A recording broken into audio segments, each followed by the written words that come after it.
What's up, guys? This is Film Talk with Joey, and today we do a movie review on Fantastic Beasts and where to find them. So, I saw Fantastic Beasts finally. I saw it last night. I was too excited, couldn't wait to watch this movie, and I finally got to see it. It's fantasy action, 2 hours and 13 minutes, and Rotten Tomatoes gives it a 90%. IMDb gives it 8.1 out of 10. Let's start with the logline, shall we? So, it's the year 1926, and Newt Scamander has just completed a global excursion to find and document an extraordinary array of magical creatures.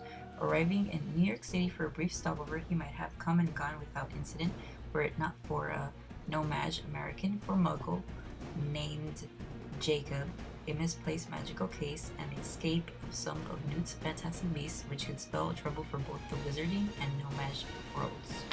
The director was David Yates. The music was composed by James Newton Howard, the music was amazing, and the budget was $180 million. Let's start with the cast real quick. Newt Scamander was Eddie Redmayne. I think he did a fantastic job. I love him as an actor. This is the second time I see him in a movie, probably third time, but I'm always surprised with his acting. He gives it a great meaning to his role. Catherine Waterston Porpentina.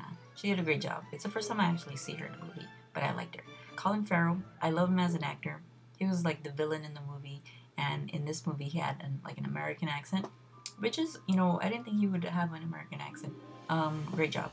There's Ezra Miller, which is Credence, which is the creepy one in the video. In the movie, I said video. In the movie. Great acting. He kind of reminded me of a family member out of like Adam's Family, but it was really cool. He basically was like the abused child in the movie. It's crazy, but he did a cool job. Dan Fogler, he did Jacob Kowalski, which is the guy that ends up involving himself with the wizards, and he's the funny one in the movie with his face expressions and his body language. Too funny. I think he did a great job. There's Fine Frenzy, which is Queenie Goldstein. She did a fantastic job. I really liked her. Nothing bad to say about her. There's Samantha Morton, which is Mary Lou. I love her acting. It was really good, and I think very sophisticated lady. Who else? And then there's a little girl, Faithwood Blackroll, which is Modesty.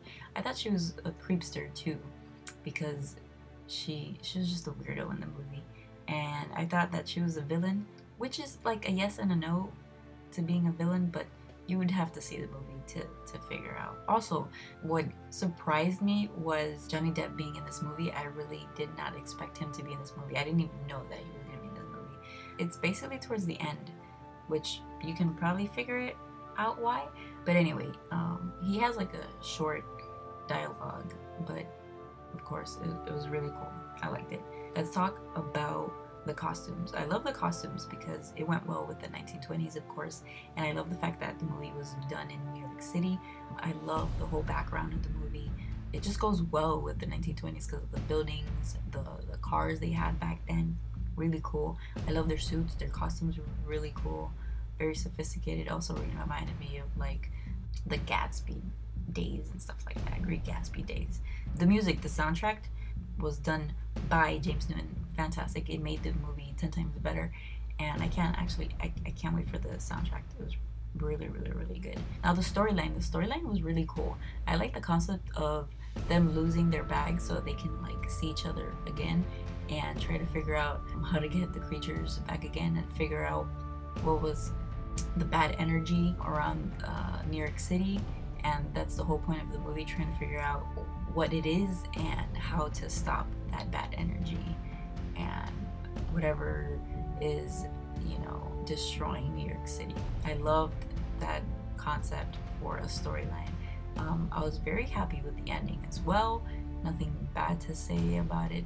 It wasn't predictable, I'll tell you that much, which is great. I hate watching movies that you're just kind of figuring out already very soon how it ends.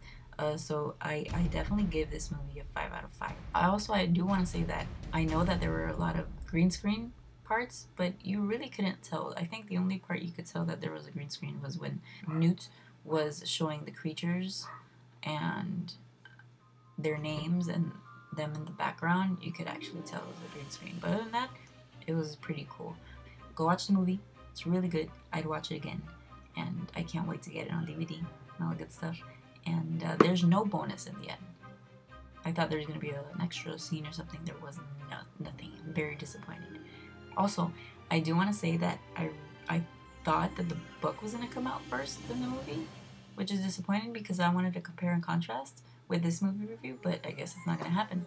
I'll probably do like a video comparing them later when I actually read the book, because I love to read, and then I'll let you know about that. And so that'll be like a little update. So thank you for watching, and subscribe, leave a comment if you saw it. Tell me what's your favorite part, what was your favorite creature. I love the owl. That was my favorite creature, little orange owl. It was the cutest thing. Thank you guys, and on to the next movie. Peace. It's a revolution.